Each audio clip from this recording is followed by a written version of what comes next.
das coisas mais lindas do Evangelho é o fato de sermos um só. Que coisa linda! Comprados pelo mesmo sangue, atraídos pela mesma cruz, guiados no mesmo caminho, a estrada que ao céu conduz. Eterna é a aliança, que seja eterno o louvor, que nossas vidas edifiquem a santa igreja do Senhor. Quero amar mesmo quando falta amor, e servir mesmo se ferido eu for, perdoar, compreender, ter no coração a graça para dizer: te amo em Jesus, te amo em Jesus. Somos um só corpo, uma família, propriedade do grande Rei, comunhão perfeita, cheiro suave que sobe até o trono de Deus. Você pode olhar para o lado e dizer para o seu irmão: eu te amo, e falar de coração. Marido e mulher não vale, hein? Comprados pelo mesmo sangue, atraídos pela mesma cruz, guiados no mesmo caminho, a estrada que ao céu conduz.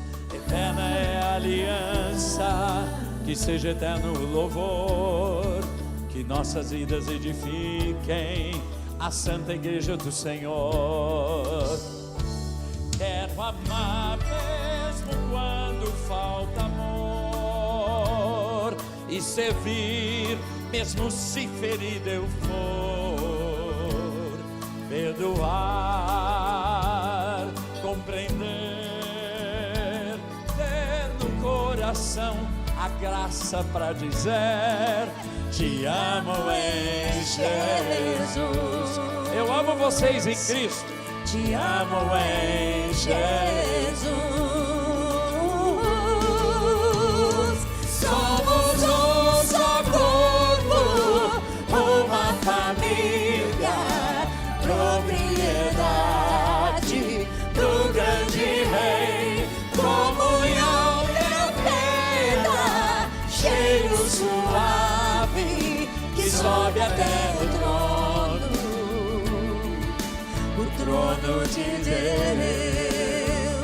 Somos um só corpo, uma família, propriedade do grande Rei, comunhão perfeita, cheiro suave que sobe até o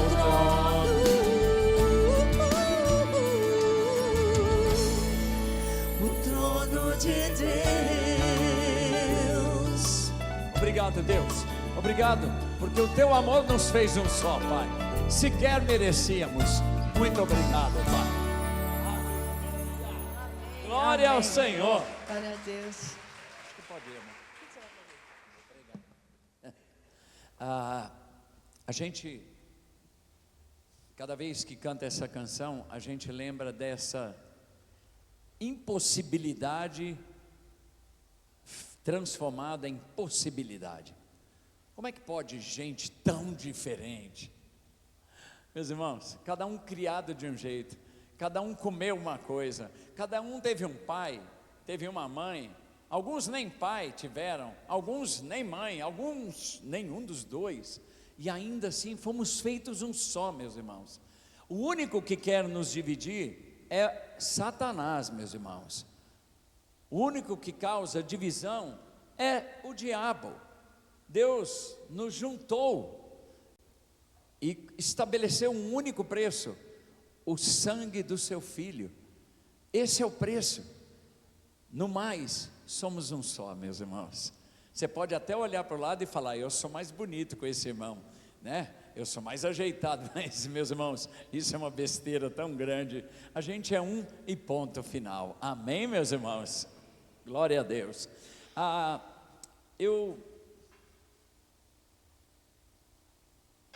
Lucas, você não me disse quanto tempo tem, amigo?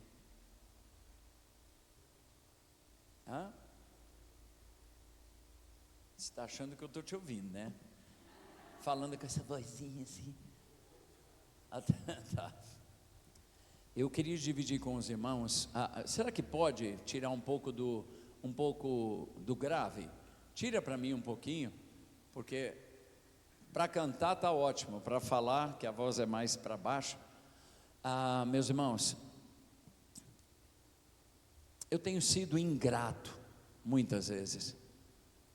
Eu não tenho, nem sempre reflito aquilo que Deus quer que eu reflita.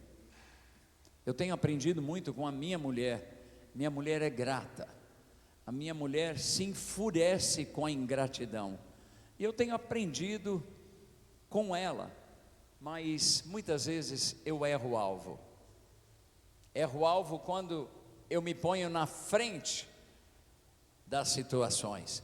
Quando eu entendo que eu preciso ser atendido, eu erro o alvo. E eu queria mostrar para você que até o povo de Deus cometeu ingratidão. E queria que você refletisse comigo no que isso representa para o coração de Deus. Todo mundo sabe a história do povo de Israel no Egito. Todo mundo sabe. Até Hollywood já fez história sobre isso. Até a animação já fez desenho. Tem o filme Os 10 Mandamentos. Agora a Rede Record também fez os 10 Mandamentos. Quer dizer, é uma história que está no imaginário até de quem não é crente. E eu queria que você se lembrasse comigo os passos que aquele povo deu e que você percebesse a ingratidão daquelas pessoas. O povo era escravo no Egito há muitos anos, mais de séculos. E o próprio povo era quem pedia para Deus um consolador, um libertador. Era o povo que orava dizendo: Senhor, liberta-nos, porque era uma vergonha ser escravo. Então o povo é que clamava, o povo é que pedia, veio deles o pedido. E Deus então, todo mundo sabe, levantou Moisés de uma circunstância impressionante. Uma criança que sobreviveu a uma ordem de assassinato de primogênitos, foi colocada no rio Nilo, cheio de crocodilos, é o rio com mais crocodilos do mundo, e aquela criança sobreviveu e foi parar nas mãos da irmã de Faraó. Isso era, é bom porque esconde a barriga, né? Eu gostava daqueles púlpitos da Assembleia de Deus de madeira, que você só via a carinha da pessoa assim. Ali a barriga não importava. Agora esse aqui não adianta nada não. Esse aí eu teria que estar muito fino para caber ali atrás. Meus irmãos, olha o que acontece.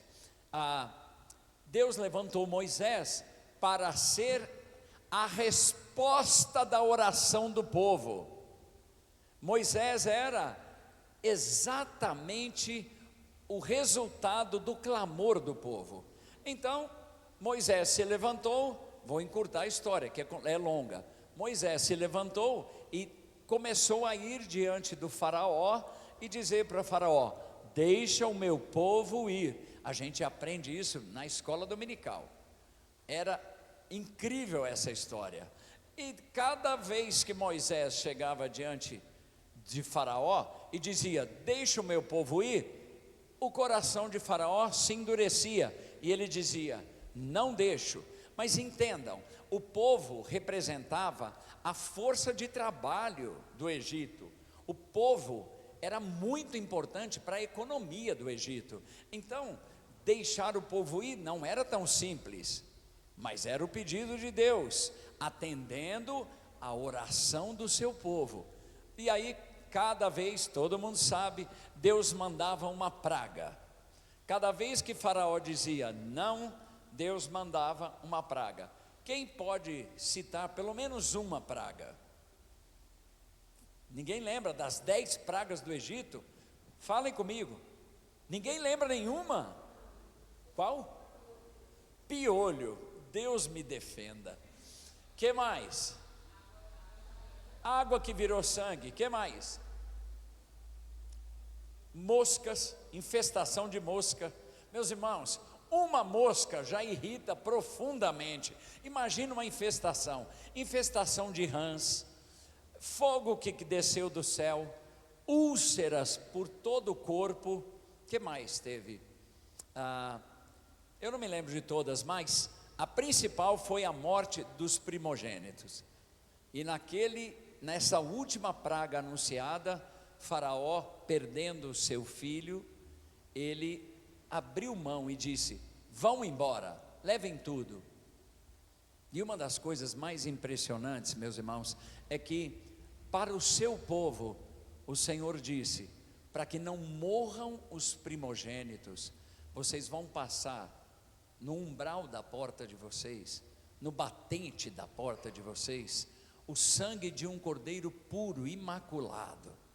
E esse sangue, aquela atitude apontava para o sacrifício de Jesus Cristo há muitos anos depois. Quem tinha o sangue na sua porta não sofreu nada. Agora, quem não tinha, aí sofreu a morte dos primogênitos. E morreu o primogênito, inclusive dos animais. Essa foi a última praga. E Faraó então disse: deixa o povo ir, vão embora. E o povo saiu, sendo 600.000 homens de pé, 300.000 mulheres e crianças aproximadamente. Quer dizer, nós estamos falando de 1 milhão de pessoas, meus irmãos. 1 milhão de pessoas. E Deus fez sair com mão forte aquele povo, deixando-os livres do Egito. Agora imagina, 1 milhão de pessoas caminhando, porque não tinha os recursos de hoje, não tinha caminhão, era tudo na raça e na carroça. Então imagina, cada família tinha muitos animais e filhos e os seus pertences. Imagina 1 milhão de pessoas levando tudo o que eles tinham, saindo do Egito. Dia de festa, porque aquela era a resposta de oração deles. Quantos aqui já tiveram uma oração respondida? Levanta a sua mão. É bom ou não é? Meu Deus do céu, é bom demais. Quando Deus responde, é muito bom. Bom, aí meus irmãos, saíram do Egito. Você já ouviu isso? E Deus os conduziu por um caminho, lá em Êxodo 13, de 16 a 18, diz o seguinte: quando Faraó deixou o povo ir, Deus não os conduziu pelo caminho da terra dos filisteus, embora fosse o caminho mais curto. Deus pensou assim: se eu levar o povo para a terra que eu tenho para eles, pelo caminho mais curto, esse povo, quando chegar perto dos filisteus, eles vão ter que lutar, e aí eles vão voltar para o Egito. Qual era o cenário? Vamos ser mais práticos. Aqui era o Egito, e aqui era a terra prometida. A Bíblia diz que tinha um caminho mais curto, mas por motivos que só Deus conhecia, Deus levou o povo por um outro caminho. Mas não era ali, estou dizendo para vocês, era ali, mas Deus levou por um outro caminho. E a Bíblia dessa vez explica, ela diz que Deus não queria que eles viessem pelo caminho mais curto, porque sabia que quando eles estivessem indo, e Faraó viesse atrás, e eles tivessem de enfrentar os filisteus, era fácil de se arrepender e voltar atrás, voltar para a escravidão. Então Deus levou por um caminho mais longo. Reparem o cuidado, reparem o favor de Deus, até quando Ele não nos explica. Deus não explicou, está registrado na palavra, mas o povo não teve acesso a essa informação.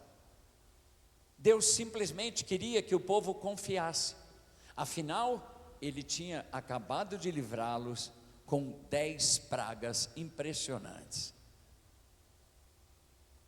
E aí, Deus levou então por um caminho mais longo e deixou o povo diante do Mar Vermelho. Ali começou a aparecer o coração ingrato de alguns. É sempre assim, não é de uma vez, mas se a gente não combater, vira um monstro. Aquele povo começou a reclamar. Mas espera aí, Moisés, por que você trouxe a gente diante do mar? O que nós vamos fazer diante do Mar Vermelho? Como é que nós vamos passar? E perceberam que Faraó vinha atrás, então eles estavam encurralados e diante do mar, e começaram a se esquecer do que Deus havia feito. Aquilo que Deus tinha feito parecia pouco agora, mas Deus tinha um plano. Meus irmãos, Deus tinha um plano. Deus estava evitando que eles voltassem para a escravidão, se fosse pelo caminho mais curto, e Deus levou diante do mar. E você sabe hoje qual era o plano de Deus. Deus disse: Moisés, bate o cajado na água. E o que aconteceu, meus irmãos? O mar se abriu. Esses dias atrás eu estava vendo um canal da TV a cabo, e eles acharam no fundo do Mar Vermelho carros, bigas, armas, esqueletos da época do Egito Antigo, sem explicação, afundados ali. E a gente sabe o que é. Eles ficam querendo contradizer a Bíblia, mas a gente sabe o que é.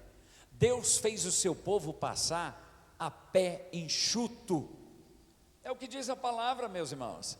O povo passou, e quando o faraó veio atrás, o que aconteceu? O mar fechou, e lá estão as provas. Só que eles inventam 1001 histórias, né? Eles dizem: não, isso aí pode ter sido uma embarcação de Faraó que afundou. Bom, a gente já sabe que o incrédulo faz de tudo para não confirmar aquilo que é necessário, fé, simplesmente. Bom, meus irmãos, seguiram adiante. Aquele povo estava guardado, e os irmãos boca grande, que começaram a reclamar, foram calados por aquele milagre. Andaram mais um pouco, precisavam de água, acharam uma rocha, mas a água que saía da rocha era amarga, não dava para beber. E aí, ao toque do cajado, virou água boa. Era Deus suprindo toda a necessidade. Isso é impressionante. Não me importa se eles estavam num deserto, se eles estavam na floresta mais selvagem, não me importa. Deus disse que supriria, e Ele vai suprir, meus irmãos. Agora Deus está de olho para ver onde é que está o povo que confia. Cadê o povo que canta nos cultos, que levanta as mãos, que se alegra nas músicas mais balançadas? Na hora da prova, Deus está de olho, igual fez com Jó. Satanás foi diante de Deus e falou: Jó não tem por que reclamar de nada, o Senhor dá tudo para ele. E Deus falou: Jó tem o coração para mim, e não é pelas coisas que ele tem. E aí Satanás disse: deixa eu mexer na vida dele, deixa eu tirar alguma coisa da vida dele, e você vai ver onde é que está o coração de Jó. É o que diz a Bíblia. E aí o coração de Jó se provou um coração fiel, a despeito das circunstâncias. Meus irmãos, olha, Deus continua de olho. Deus continua de olho. Deus não quer nos diminuir, nos abater, não. Deus quer que a gente perceba, Deus quer expor o mal que há no nosso coração, para que a gente possa confessá-lo, para que a gente possa combatê-lo. Bom, o povo seguia, e agora eles tinham de dia uma nuvem enorme que protegia o acampamento, porque o deserto de dia vai a 50 e poucos graus, e à noite vai para baixo de zero. E Deus então, numa nuvem, Deus cobria o povo do sol escaldante e guiava a direção. Quando a nuvem virava para cá, o povo vinha para cá. Meus irmãos, eu nunca vi isso. E à noite, uma coluna de fogo se estendia. Não é que fazia uma fogueira grande, não, meus irmãos, nem tinha muito o que queimar.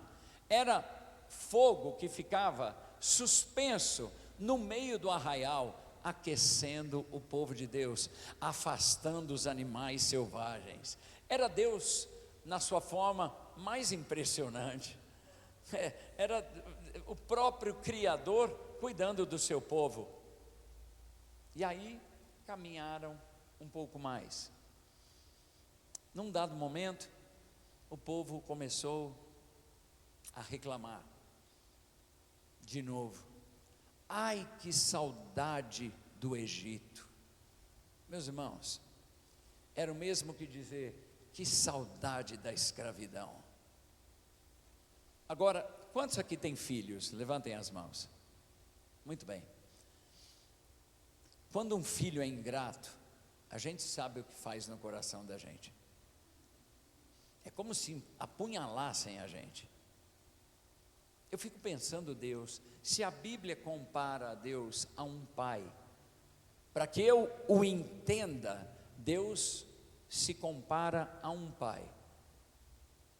E na Bíblia há atitudes de Deus ofendido como pai. Aquela reclamação devia chegar no ouvido do Senhor de uma forma bem desagradável. E aí era um irmão aqui, era outro ali, e um dizia, que saudade dos melões do Egito, que saudade das cebolas, dos alhos porós, porque a jornada era longa e era deserto, mas a jornada não tinha acabado, meus irmãos, eles estavam indo para a terra prometida, só que no processo, começaram a reclamar, são os boca grandes, né? E é aí que eu começo a me identificar. Eu me identifico com aquele povo, porque eu já vi o que Deus pode fazer. Eu já provei do que Ele faz. E muitas vezes o boca grande sou eu. Bom, a palavra diz que aquela reclamação começou a incomodar a Deus e chegou no ouvido de Moisés, e aí chegaram num ponto aonde Deus, para suprir as necessidades físicas, começou a dar o maná. O que era o maná, meus irmãos? O maná caía com o orvalho, e depois que o orvalho secava, ficava um pó fino, e o povo juntava aquele pó e com ele fazia pão e bolo de azeite, porque diz que tinha cheiro de azeite. Meus irmãos, já pensou esse maná hoje? Eita, mas ia ser bom demais. Deus fazia aquilo, por quê? Por capricho? Para mostrar quem é que manda? Não, Deus fazia aquilo por amor, por cuidado. Era Deus o tempo todo suprindo necessidades, a água, a necessidade de abrigo durante o calor, de aquecimento durante a noite. Era Deus o tempo inteiro. E aí Deus começou a dar o maná. E uma das coisas impressionantes é que o maná caía 6 dias. No 7º não tinha maná. Aí voltava, pulava um dia, voltava. Aquele dia era o dia de descanso, em que o maná não caía. Mas religiosamente o povo comia do maná. Só que nem o maná com gosto de azeite era suficiente para aplacar os corações ingratos. Num dado momento, alguém se levantou e disse: eu não suporto mais esse maná. Meus irmãos, maná era provisão. Talvez comer a mesma coisa todo dia não seja fácil. Logo que eu casei, a Silvana fez uma vez uma torta de carne moída. Eu amei. Meus irmãos, eu tive que ter uma conversa com ela, porque eu comi a mesma torta um mês, meus irmãos. Ela falou: agora eu vou fazer só torta de carne moída. E por mais bem feita que seja, chega uma hora que cansa. Mas eles já tinham chegado no destino? Não, era o processo. Estava incômodo, estava difícil, mas era possível. Eles estavam indo para uma terra de onde manaria leite e mel. Aquela era só a caminhada. Mas começaram a reclamar: não suporto esse maná, não aguento mais. E aí voltou: que saudade do Egito. Lá nós comíamos como, não sei o que, não me lembro a palavra. Nós comíamos muito bem, os peixes. E começou aquela reclamação. E dessa vez a reclamação invadiu a presença do Senhor, porque não era mais um nem dois, era um monte de gente reclamando. Naquela altura, já tinham esquecido das 10 pragas, tinham esquecido da coluna de fogo, da nuvem, do mar que se abriu. Percebam, meus irmãos, como a gente é. Eu espero em Deus que você seja mais grato, como a minha mulher é. Minha mulher não é perfeita, evidentemente, mas ela tem tão claro na cabeça dela. Tem hora que eu acho que nem cabe a gratidão, mas ela é grata. Tem hora que ela quer retribuir de alguma forma, porque ela entende. Engraçado que meu sogro teve 5 filhos, 4 meninas e um rapaz. E a Silvana percebeu no sacrifício que o pai fazia, de trabalhar todo dia, de sair, de cumprir o que ele prometia, ela percebeu diferente dos irmãos. Eu acho que é de lá que vem a sua gratidão. Silvana era grata pelo que o pai fazia, e os outros irmãos olhavam só o pai bravo, porque ele era, pensa num bicho bravo, era meu sogro, era bravo mesmo. Eu muitas vezes me desentendi com ele, porque eu não tenho medo de homem bravo, não tenho medo não, então a gente de vez em quando se desentendia. Mas a Silvana cresceu com isso. Eu vi o esforço do meu pai, eu vi o esforço da minha mãe, e a maioria de nós como filhos nem dá muita bola, né? Infelizmente, mas a Silvana pegou aquilo para ela. Meus irmãos, a reclamação invadiu a presença de Deus, e Deus então chegou no ouvido de Moisés, e Deus chamou a Moisés, porque agora a reclamação tinha mudado. A reclamação era: queremos carne. Imagina só, o povo cansou do maná mesmo e queria carne agora. Só faltavam pedir picanha, só faltava, né, para contextualizar. Mas, meus irmãos, o que aconteceu? Aquela reclamação, ela chegou diante de Deus como um mau cheiro, como um incenso ruim. E Deus chamou Moisés e disse: Moisés, o negócio é o seguinte: eu vou dar carne para o povo, esse povo vai comer carne, mas entenda, o povo não vai comer um dia só, nem 2, nem 3, nem 7, nem 10, nem 20, o povo vai comer carne 30 dias, e eles vão comer carne até que ela saia pelo nariz deles. Então, esse já não era mais um presente de bom grado. É mais ou menos como um filho quando chega para o pai e diz: pai, eu queria tanto comer uma coisa. Falou, eu queria tanto, já quebrou o coração da gente. Existe um acesso para o coração da gente que os filhos têm, e é melhor que eles não saibam muito disso, senão a gente está perdido. Se eles tivessem chegado diante de Deus e dito: Senhor, Pai, a gente é muito grato pelo maná, mas o Senhor podia dar carne para a gente? Mudava tudo.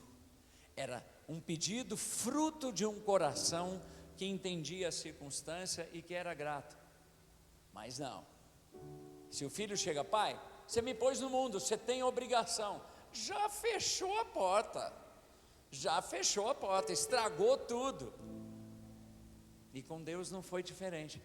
E a Bíblia diz que Deus fez voar uns pássaros barrigudos, que nem eu provavelmente, uns pássaros chamados codornizes, e Deus fez voar a 1 metro de altura, e o povo pegava os pássaros com a mão.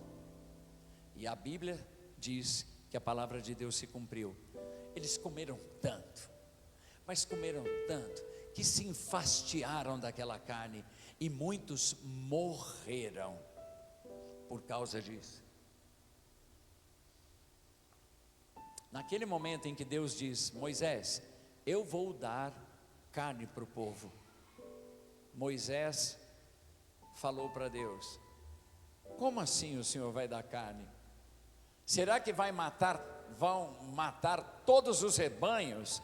Ou será que os peixes do mar todos vão bastar? Moisés, humano que era, duvidou de Deus. E às vezes a gente acha que a dúvida não tem um preço. Eu sou muito assim. Só que a dúvida de Moisés teve um preço, e talvez esse seja um alerta para nós. Deus falou para Moisés, em Números 11, 23 está escrito: será que o meu poder diminuiu?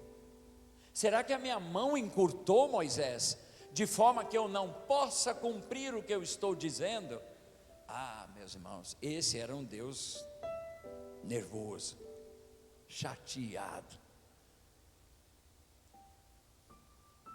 Deus então deu a carne, só que muitos morreram, e a dúvida de Moisés custou não entrar na terra prometida.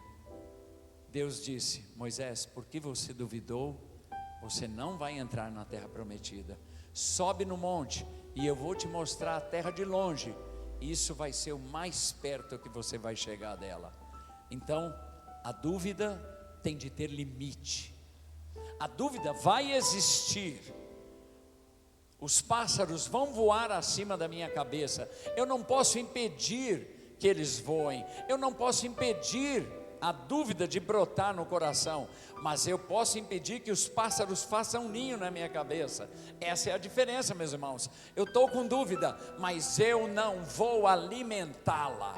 Eu vou crer no que a palavra diz. Eu vou me lembrar do Deus da provisão. Eu vou me lembrar do Deus que estende a tua mão. Eu vou me lembrar do Deus que não tem limites. Meus irmãos, mas Moisés pagou aquele preço. E a Bíblia diz que por causa dessas atitudes, porque não foi uma, né? Foram várias demonstrações de ingratidão que o povo deu. O povo cuspiu no prato que Deus estava dando. E por causa disso, Deus fez o povo rodear no deserto, completamente perdido, 40 anos.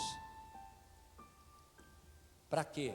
Para que morresse toda a geração boca grande. Sabia disso? Para que morresse todos os que tinham reclamado. Deus fez eles caminharem 40 anos. E quando morreu o último, Deus mudou a rota e levou o povo, a geração jovem, a geração mais consciente, mais crente talvez. Deus os levou para a terra prometida. Agora, tem uma coisa acerca de Deus: até quando Ele ensina, Ele cuida. A Bíblia diz que a roupa daqueles homens e o sapato deles não se gastou por 40 anos. Deus estava ensinando e suprindo. Deus estava marcando uma lição na alma deles e ao mesmo tempo dando tudo o que eles precisavam. Esse é o Deus a quem nós servimos, meus irmãos. A ingratidão continua ferindo o coração de Deus. A ingratidão, ela transtorna o coração do Senhor. A gente precisa rever a posição da gente. A gente precisa rever como a gente se comunica com o Senhor. Deus aguenta a nossa honestidade, mas até a nossa honestidade, ela tem que ser bem pensada. Eu posso estar exausto de uma circunstância e eu posso dizer: Deus, eu não aguento mais. Deus, eu bati no meu limite.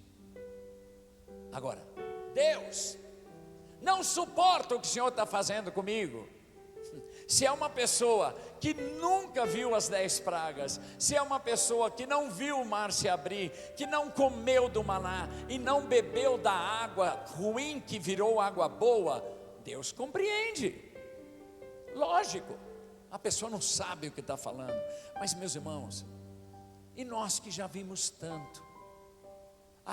Mas hoje a gente vive na época da graça. Hoje a gente pode tudo. Olha, meus irmãos, a Bíblia diz que Deus é o mesmo, ontem, hoje e sempre. Deus não muda. Se Ele não muda, a ingratidão continua incomodando o Senhor. Agora olha para a sua vida. Eu tenho passado um momento tão angustiante, porque a minha mãe teve um coágulo no cérebro, e esse coágulo deixou o lado esquerdo dela paralisado. E a minha mãe precisou ir lá para o interior. Nós ficamos com ela 1 mês. Mas eu não posso que ela fique na minha casa. Como é que ela vai ficar na minha casa? Meus irmãos, eu não fico em casa muitas vezes. Semana que vem a gente vai para o Piauí, 5 dias. Depois a gente vai para o Espírito Santo, 5 dias. Depois nós vamos para João Pessoa, 8 dias. Então não dá. E aí a gente colocou minha mãe numa clínica.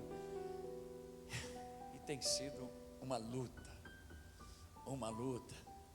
Ministerialmente também, eu e a Sil, a gente está num momento de muitas perguntas. A gente está ficando velho. Meus irmãos, daqui a 4 meses eu faço 60 anos. Glória a Deus, glória a Deus. Mas eu sinto que eu vou precisar fazer alguns ajustes, e eu não sei o que fazer. E se tem uma coisa que me tira dos eixos, é não saber. Me tira dos eixos, não entender a direção. Então minha oração tem sido: Deus, fala comigo. Fala comigo. Meus irmãos, todos nós estamos no meio da tempestade. Mas a gente não pode esquecer que a gente foi tirado da escravidão. Então a tempestade é aqui hoje, a tempestade é momentânea. Eu estou indo para a glória, meus irmãos. Você também. Eu tenho uma casa naquela cidade santa que o meu Jesus foi preparar.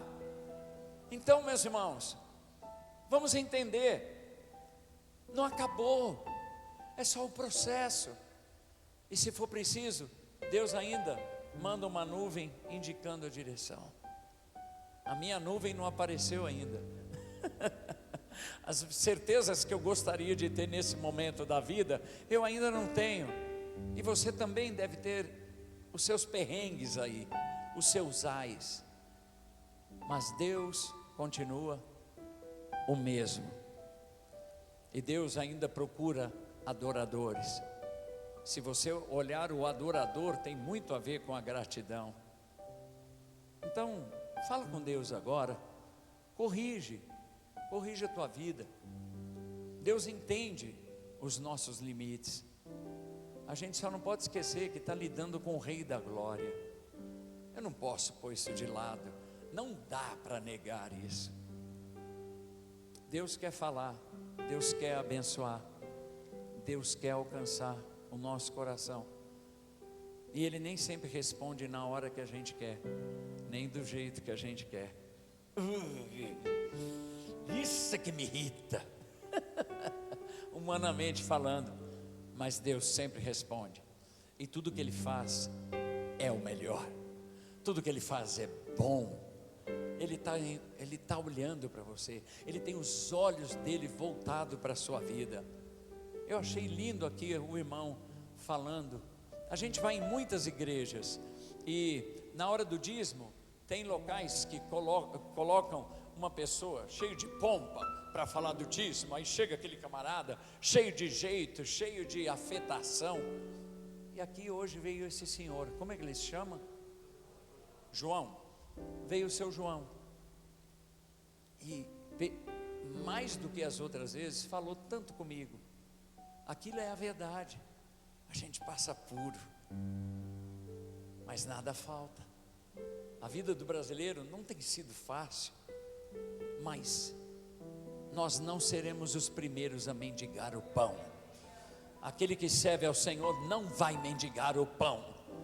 Vai parecer que vai mendigar, parece que chegou no extremo, e pode até ser mesmo, mas Deus tem sempre o escape. Deus tem o escape. Vamos orar. Pai querido, o Senhor é impressionante. Como é que eu posso me esquecer disso no meu dia a dia? É porque eu olho para o lugar errado, Senhor. Eu me concentro na luta, eu me concentro na dificuldade, eu me concentro na minha arrogância, Pai. E aí eu esqueço de ser grato. Eu esqueço de tudo que o Senhor já fez por mim. O Senhor já abriu o mar vermelho na minha história, Pai. O Senhor já me livrou da escravidão. O Senhor me defendeu diante do mundo. O Senhor me livrou das garras do diabo. Como é que eu posso me esquecer disso, Pai? Eu te peço gratidão, Pai.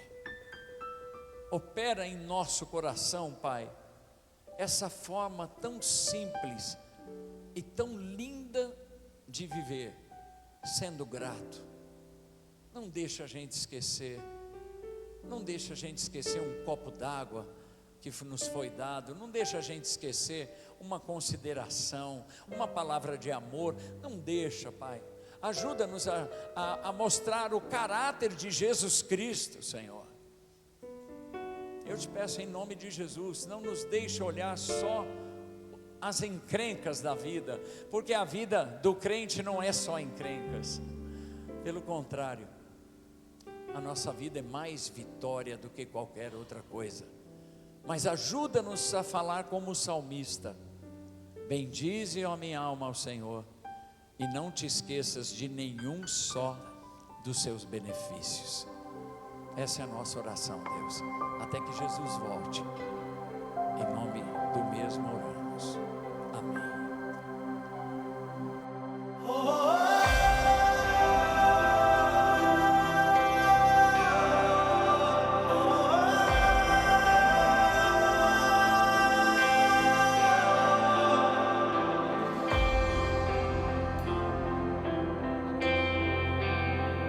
Enche esse lugar da tua glória, Senhor.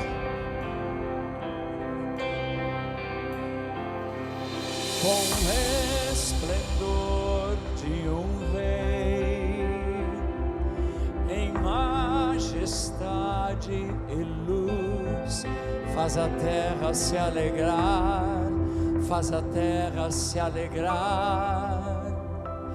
E luz da rondonné, isso é papiamento.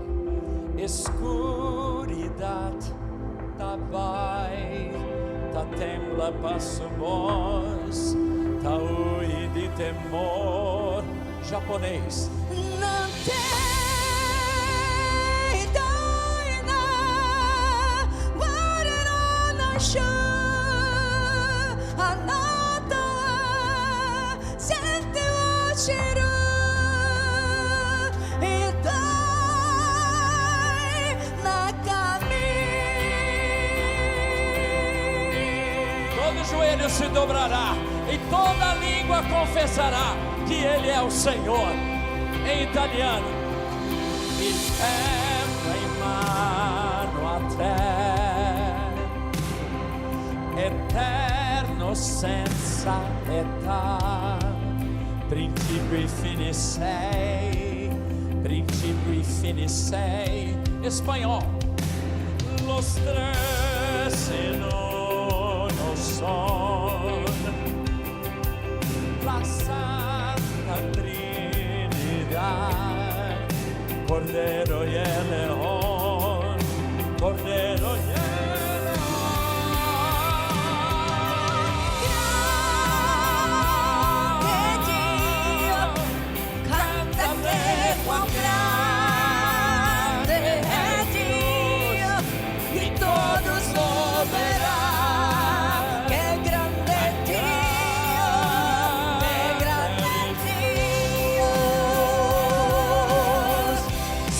sobre todo nome, sobre todo nome é o seu. Canta.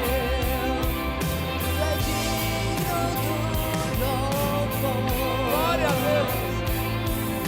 Eu cantarei, quão grande é o meu Deus.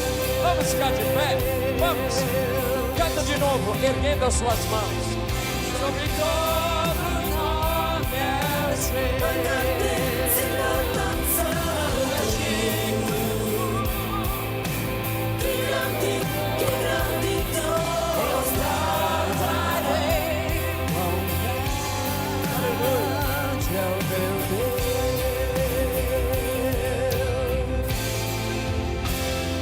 How great is our God? Sing with me, how great is our God? And all you see, how great is our God?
Ao Senhor, Deus lindo. Cantarei com grande é o meu Deus, e todos hão de ver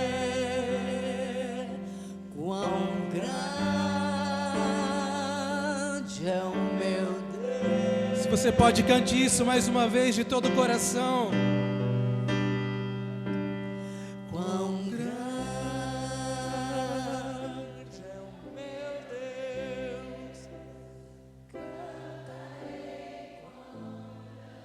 O Senhor está aqui.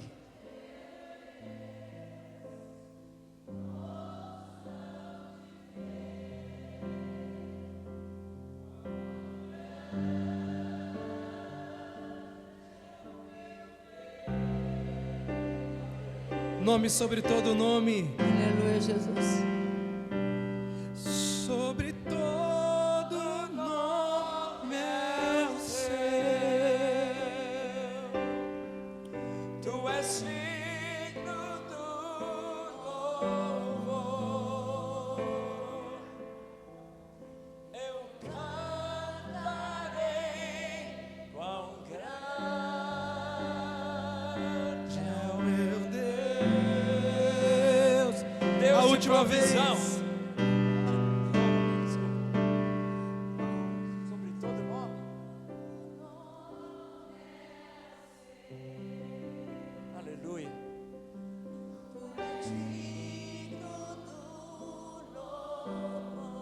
Nada se compara ao Senhor, Pai. Obrigado. Eu cantarei, quão grande é o meu Deus. Vamos cantar juntos. Quão grande é o meu Deus. Quão grande é o meu Deus. Cantarei quão grande é o meu Deus. E todos hão de ver quão grande é o meu Deus. A última vez.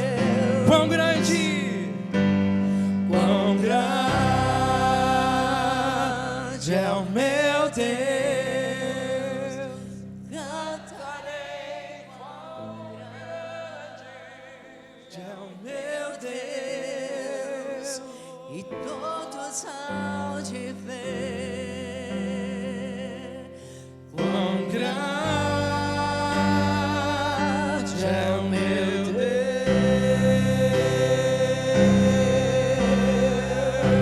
Se você pode aplaudir ao Senhor.